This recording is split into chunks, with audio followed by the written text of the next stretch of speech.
Hi, I'm Tom Hayes. This is my show, Upbeat.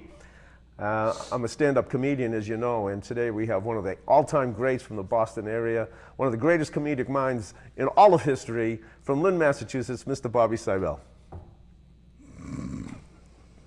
Are we there yet?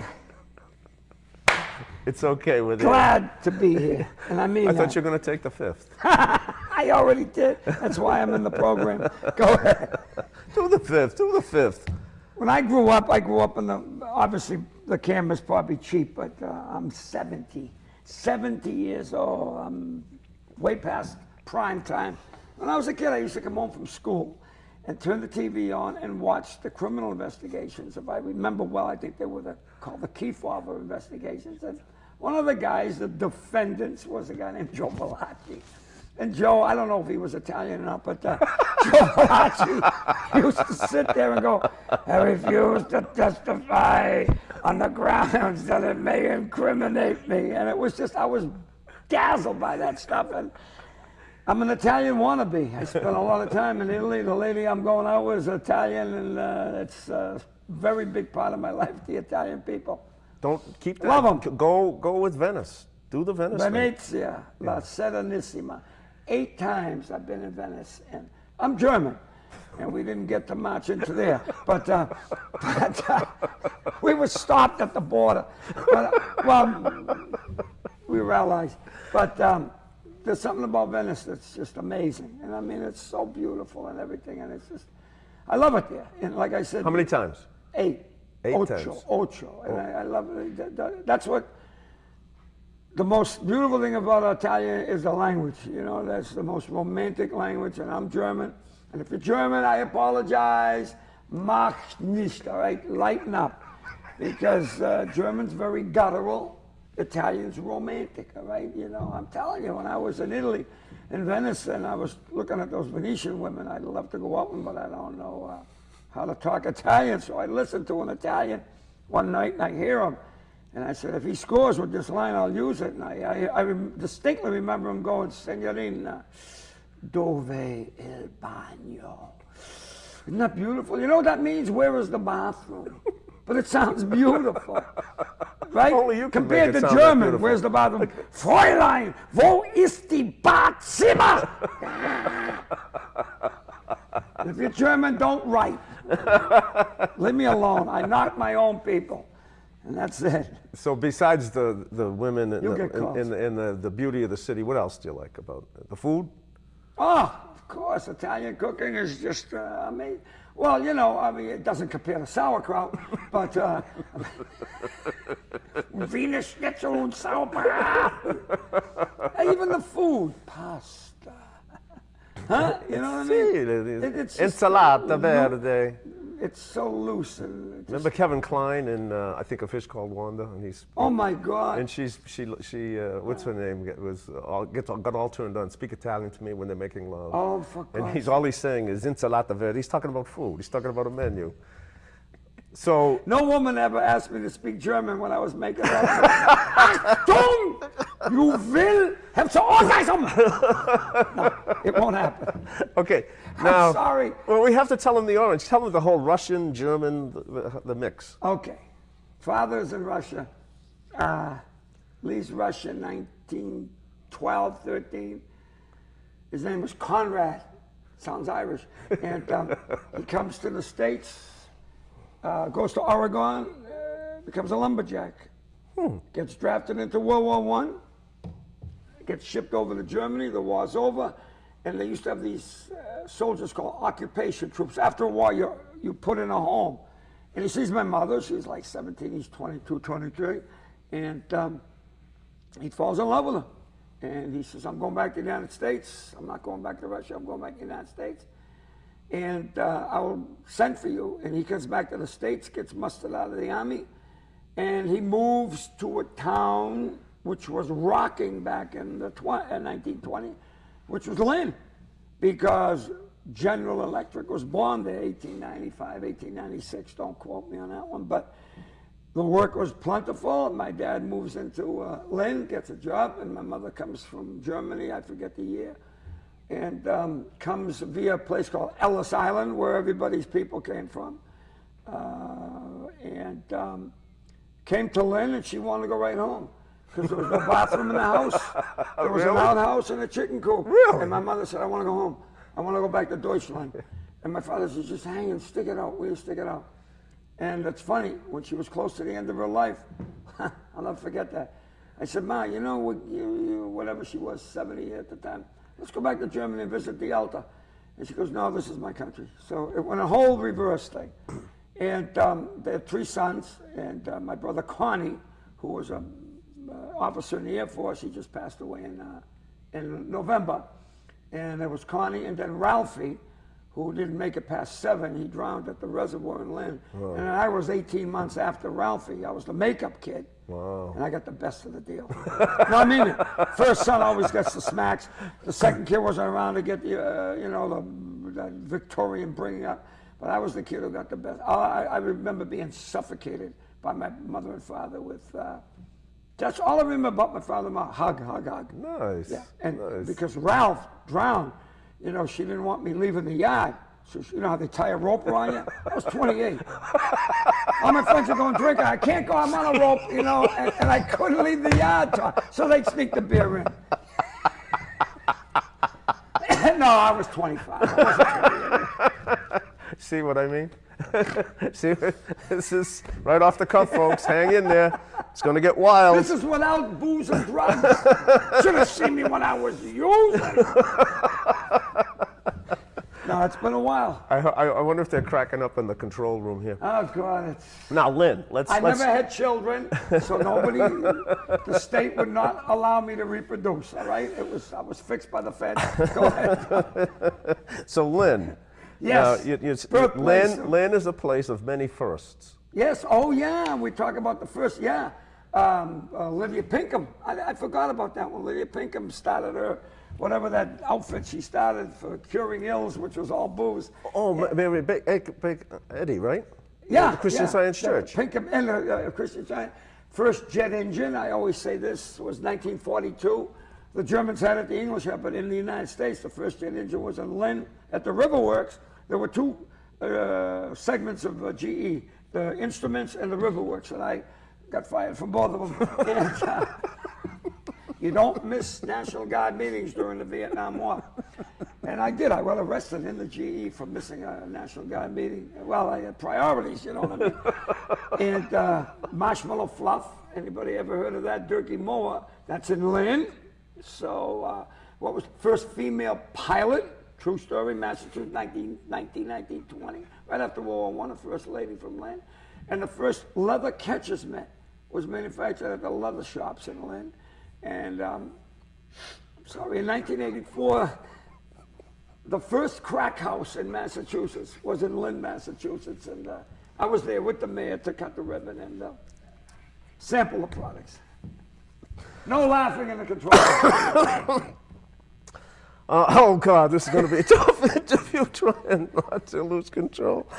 Oh, God. So my son, he loves the brattle. Go ahead. So you've done a lot of research on Lynn. You had to go way back. I mean, I did. Yeah. Well, you know, when you grew up and people say, how'd you become a comedian? I said, I drank Lynn water. I was a half a mile from the test cells where they had the jet engines, so you get the fumes. And my mother couldn't afford snacks, so she said, I can't afford snacks, so eat the lead paint because chip away and you'll be funny. So thank you, Gertrude. It's because of my mother. And I was, like I said, I was a single parent kid because my dad was dead when I was 6. So my mother brought me up. And I mean this with all sincerity. We're doing funnies, but all my brain is geared. I'm a feminine person, and I mean it. And I don't mean, you know, my gender choices, you know, men and women, but I'm not criticizing anybody's gender choice. But all my emotions are feminine, and I mean that. I do it on stage, but it's true. I see myself react. I can cry on a dime. I mean it. I'm not. When I went in the Army, they said, give us the rifle, get a spatula, go in the kitchen and cook, will you? Because you're no good for combat. I mean it. They took my blood, and when I went to Fort Dix to get the blood, you know, the blood, whatever, the sample, I passed out. Not suitable for combat. I just can't stand the sight of blood. But I'm serious, Ace. I'm serious. And, you know, but my mother, and I shouldn't say this if I had a choice, but I'm glad I was brought up by my mother. Very non-aggressive woman, very non-violent, non-aggressive. She was a very, very, very placid, very quiet woman, and she was the best woman I ever met. Indifferent to anybody else, but she was a Class A lady. And I mean, objectively speaking, there was nothing better than that. I saw her go through horrendous pains, physical and all this trauma, the losing my brother there when he was a kid, and never complained, you know. And she got older. And I used to, you know, she stuck with me throughout the alcohol problem. And then I used to take her shopping town. Oh my God Almighty! And it was tough to see it because, you know, she shrunk. My German mother shrunk to the size of a Hummel. Not the big Hummel, just a little Hummel. I'd be chasing her through the store, you know. And then she used to wear ace bandages, and they'd be clip fall off, be dragging, chase her. Step on it, she'd come ricocheting back. It was an amazing trip to go take her shopping. I'm telling you, this is all true. I'd put a spin on it to get the paycheck. There is money involved here. Okay. I want to say something about this guy. We became friends because of comedy, and I've met a lot of people. In the business of BS and backstabbing, he's one of the decent men, and I don't want to start naming names because everybody, you all know who you are. Put it in the bag. And I mean that sincerely. You know, I've been through 33 years of BS and backstabbing, and I'm still doing it. And people say, how can you still do it? You're 70. I goes, because there's nothing else I know. I'm not going to end up bagging groceries in Market Basket. That's not my gig. All right, Tom? With your plastic or paper. But boom. So I'll do it till I'm in the grave. I say, I keep trying till I'm dying. Right? We still keep hustling, trying to make the And we gigs. get to do it. That's the beauty. And I mean it sincerely. The business is a pain in the back. But when you walk on that stage and people respond to what we do, it's more fulfilling, I shouldn't say, than money. I need the bucks too to pay the bills, but you know, and there's some fringe benefits too. I was in Vegas performing, and at the end of the show, I probably told you all this nonsense, but these are the fringe benefits of doing stand-up. I come off the stage, and sometimes I go straight to the room, and sometimes you want to get pat in the butt. You did a great show, and I was needing that night. You walk through the crowd, and they give you all that stuff. And 4 women from Texas come up and said, we really enjoyed your show. And I said, well, you know, someone out in that audience really needed to laugh. And one of the 4 started crying. And the lady next to me said, her husband just died, and we flew her from Texas, and you made her laugh. And I go, what more do you need? And here's another one. And feel free to interrupt me because it's going to be the Bob Siebel show. Tom, so how you been? I'll be interviewing you. So now, I'm up in Portsmouth, New Hampshire doing a show. And there's this young man in front, and I knew he was like a kid. I said, how old are you, punk? And he's going, 14. I'm going, when I was your age, you know, I was writing on tablets, you know, and I was just kidding with the kid. And that's when I was selling those DVDs. And after the show, I ragged on him, but nothing to, you know, it was just, he got comfortable. And after the show, he came out to the lobby to buy the DVD, and he was a kid, so I only charged him $100. No, it was shop money because there were some flaws. And the kid says, will you sign it? So I got the pen and I signed it, and he goes, you know, I really appreciate it. I really had a good time. Hey, Kyle. And I shook his hand and went off. I'm coming home from Portsmouth to Newburyport because I lived there. The lady in my life, Diana, and I are driving, and the phone rings. Now, when I drive back from, and you know this is true, I'm one of the cheapest creatures on earth. My mother and I were poor. I will not let go. I got underwear from 1954. So we're driving back to Newburyport on Old Route 1 because I will not pay the $2 at the toll on 95. That's how cheap. I will spend more money going down because it's the principle. I'd rather put it in the tank than put it in the coffer for the highway. So phone rang. And I look at the 603. I figured it was the agent that booked me. I don't want to answer the phone, but we pulled in for a coffee. This is true story. Like everything else is a lie, all right? It's a true story. I put the voicemail on. This is a true story. Oh, boy. Sometimes I choke when I tell the story. And the kid said, it was the kid, Kyle. He said, Bob, this is Kyle. I was the kid you were ragging on, and I bought you a DVD, and I really want to thank you for making me laugh. And he said, I didn't want to come. My parents forced me to come. I didn't want to come because my best friend committed suicide last night. Whoa. 14. I just sat, me and Diana just sat in the car and went like, oh my God. And I called him back, and not that night, I called him back the next day. I says, you know, my nephew did the same thing when he was 16. You can't stop it, it happened. So don't feel any remorse. I mean, of course, you loved your friend, but don't feel guilty. It was not your doing, you know, and someone wants to take themselves. And I explained my nephew doing it too, but that was some of the fringe benefits of doing stand-up. Oh, and amazing. you, and I mean this sincerely, there are comics and then there are guys I'll hang around to watch. And Hayes is one of them. I'll hang around to watch his show because it's just, well, you know he's having fun. We're having fun upstage. Some comics are going, shoulda, coulda. Hey, look, you know, I made my mistakes in my career, and I'm like, you know, Hollywood, I made mistakes, and some dumb mistakes in Florida. But you know what? I'm still doing it. After 33 years in April, I'm still doing it, and there isn't a day that I'm looking forward to going on it. Just loving doing it. Loving people, having a ball. What, you know, what dawned on me recently after so many years of doing this is some comedians give a performance and some comedians give a party. Yeah. And when you're on stage, right? Yeah, man. Am I right? I it's a love party. It. Yeah, yeah. There's nothing more, the vibes, when you get that feedback from people coming at you, and after the show, they come up to you and say, why don't you get a decent job? You know what I mean? That hurts, but I keep going. It's revenge. But no, you know, and I mean this. When I talk about being German, I love my people, I love my ethnic background, I'm just kidding around. But I wasn't brought up in my neighborhood. In Lynn, we had two streets. There was Wyman and Flint. And Wyman, half of it was Greek. Flint, there was a synagogue diagonally behind the house. I could hear the cantor on Saturday, and I was brought up in the Catholic religion, and we had a sacred heart. I grew up in this mix. Greeks, we had mixed marriage in '54, folks, and it was loved these two people. They were a black man and a white woman, Russell and Mary, and they were beautiful people, and there was never any problem with that. And it was one of the most beautiful parts of my life. and I was a paper boy, so I did those two streets.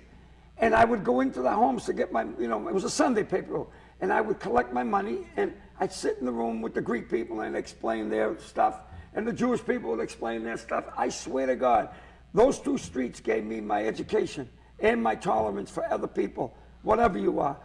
That's the truth. I just kind of winged that out of my brain.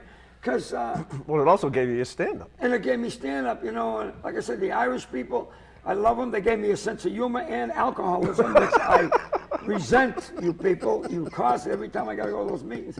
And like in Jews, I hung with the Jews. I dated Jewish girls. I dated black girls. I dated Polish girls. I dated Greek girls, Irish girls. I dated anybody who would date me. And I get so much out of that multi-ethnic, multicultural exposure. I never had that once. I was glad I was the only German in my neighborhood.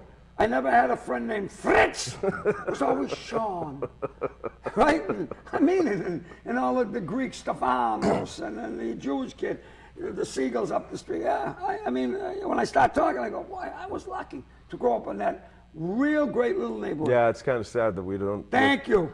That we don't have. There's no that more now. neighborhoods. No. People get bars on their windows. My mother and the neighbors, they talk out the window. The windows were open all night. Hey, remember, people visited during the day, right? Yeah, no. You come home from school. Yeah. The place is full of the neighbors, Yes. relatives, the Yeah. extended family. Oh yeah, extended family, and that's, yeah, I still got that. You know, I still see people from the old days, and there was this lady, Mrs. Camo, Canadian, Nova Scotian woman, come over my house. Then there was Anna Papazaglou, and it was good being brought up Catholic in a Greek neighborhood because you got two Easters. You got the eggs and the baklava. It was just an amazing trip. I used to look forward to the double Easters, going, oh man, I'm gonna eat good for the couple of Zabudin. But yeah, man, yeah, I'm glad. And like I say, 7 decades later, and we haven't even talked about 7 decades later, never had a sick day. I'm a very healthy, I don't know how it happened for all the damage I did, smoked a lot of cigarettes and did the other crazy stuff with alcohol and the other poison, but you know, I say to myself, I am so fortunate. Well, that's one of the things. You're on a search, you're on a life's mission. I know your relationship to cancer Yeah. Yeah, and you always tell me that you don't have it, but Yeah. you know you have it, rather. Yeah. But you just can't. Remember what you always told me? Yeah. No, you don't remember. Tommy, I know I got it. I just can't find the freaking thing. Oh, what he's getting to, he's setting me up because I'm a hypochondriac. I get cancer on a daily basis. If somebody's got it, I contract it. It's like it's contagious in my life, you know. If I have a headache, it's a brain tumor. I check my breasts every day, you know. It's I'm telling you, I am so I go for an annual every 4 weeks. Every 4 weeks, I'm in that doctor's office. And I'm a hypochondriac. I get diseases I do not have the parts for. You know, you sit there with the pamphlets because the doctor takes 3 days to see you. And they read those pamphlets with all the diseases known to the human race. I'm reading the pamphlet, Tommy, and the sweat's coming off, and the nurse came over. She goes, what are you reading that for? I went, where's my cervix? I want to know where my cervix is. So I've been in McLean now for quite a few years. I'm getting alternate. People say, why are you so funny? Ask the people at McLean. I'm only kidding. I love McLean, and I'm not knocking it. I'm not there yet, but I'm ready for Brooksby. Oh, God. Oh, my God. And people say, you know, like, you're 70 years old, and is there anything you haven't done yet? I said, yeah, I haven't moved to the villages in Florida because I don't really want to contract venereal diseases I should have got when I was 20. You hear about that place? It's contagious down there. People go, how you doing? You should have done this when you were 20. I'm getting treatments. Oh, that's great, Grampy. Grampy's walking around getting penicillin. What the hell? I can't take it. It's the truth. Yeah, but the health thing, you're right, Tommy. And I kid about it, but boy, So you've never been sick, never been sick. but you're looking for it. The whole I'm time. looking. I'm full of fear. Well, you know what it is? At 70, you go. You're always looking behind you, go. When's it coming? I'm almost at the finish line. I might make it. I might make it without anything. Like what did Dangerfield say? You take good care of yourself, you stay healthy, and you die. So I hope I die healthy. What happened? I don't know. He went to sleep and he Well, died. you do. I mean, for a guy who's never been sick, I know your history. You're always looking. Oh, oh, terrible. Because it's like, you know what it is for what I did. How come I didn't get the consequences? That's what I'm saying. Because other friends of mine who did are doing dirt picnics right now, right? Or they're in hospitals. And I go like, when I leave a hospital, I leave the cemetery, what the hell did I do right? You know, it was the genetics. My cousin's a geneticist. You know, Dr. Pete over here, and I say to Pete, you're a geneticist. What's it all about? He goes like this. That's life, folks. So enjoy it. Smoke cigarettes. Have 2 pizzas for dinner. I'm not having donuts in here, and they're all in there. I mean, I got to watch out because I don't want my cholesterol to go up. What are LSD? No. What are the 2 things? The 2 LTD and LTD. yeah. I thought it was LSD. Thinking of the old days. Well, that's for another show. We'll talk about those things. All right, so it's true because Bobby is the ultimate character. All right, he you know when I learned you take acting, you study literature, whatever. A writer, an actor always tries to pick out a couple of prominent characteristics. Yeah. Your 2. Which is just amazing. You're cheap, and you're and I am proud. Proud to be cheap, and you're a hypochondriac. Hence, great tension. Great. So when you have to go looking for whatever disease you just think you might be getting, I mean, because you really got this cancer thing, right? Oh, So you decided when you turned 50. What happened about the? Oh God! Yeah, you know, you get to an age when they start telling you need probes. And I thought talking about the NASA space trip, and they said, no, you have to go to Mass General, and they said, you know, you've all heard of the colonoscopy, and I said, I don't have any health coverage, so I said, I'll do it myself. And I did. I went and Home Depot's got everything. I got 5 foot of garden hose, and wasn't the hose that hurt, it was the flashlight. Well, first I you had duct it- taped well- to the front. I'm not done. Well, no, first the doctor said he suggested it. So you went in for the annual where he did put the glove on. Oh, yeah. And you wanted a second. Oh, a second. Go ahead, Oh, okay. oh, he said, no, the options. I don't know if this will fly on TV. Well, it's nighttime. But he said, no, you got PSA, which is prostate-specific antigen, or the other one is a digit. You know, and I said, I don't know. I felt really violated and cheap. And then I went out in the hall. I thought about it. I said, you live alone. You got to get your kicks when you can. So I said, we'll go with this, but I want a second opinion. So we've been dating since '99, and that might get blipped. So you had to get a colonoscopy. Yeah. And he said, but you decided it was $2,000, which is way out It's true. Which is cheap. You can't go for that. Yeah. Even if you had the $2,000, you were not going to spend it. So Damn right. You It's a looked at Home Depot. Yes. Okay, go ahead. No, that's what I just said. Well, tell them what you did. You went down and got what? The 5-foot guy hose, Thin gauge. not the fire hose. You rip your spleen. And what did you attach to them? No, I just did that. You missed it. But you didn't talk about what you put on there, Yeah, so you the- could see the flashlight. flashlight, Oh, yeah. okay. I think we need a new host in here. Somebody can control him, bring a younger person in. Oh my God! But you really too did. much. But you really did.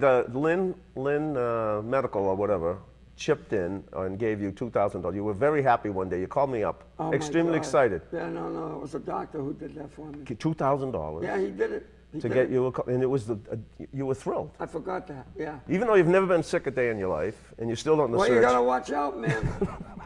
You know what? I stopped eating red meat back in 1981 because I went to a place called Emerson, the hospital right up here. True story. And I went in there. There was a free colonoscopy, a free whatever. They were doing something, and they said, "You're from Lynn?" And I goes, "Yeah, highest incidence of colon." All right. I Hey, said, that listen. was it. Yeah. Listen, this is the first program. Yeah. We got a lot more to go. Yeah. Right? Yeah. Okay, so we're going to end this now. No. We're going to pick it up next time. Da, da, da, da, da, ba, ba, ba, ba. Did you hear me repeat that thing with the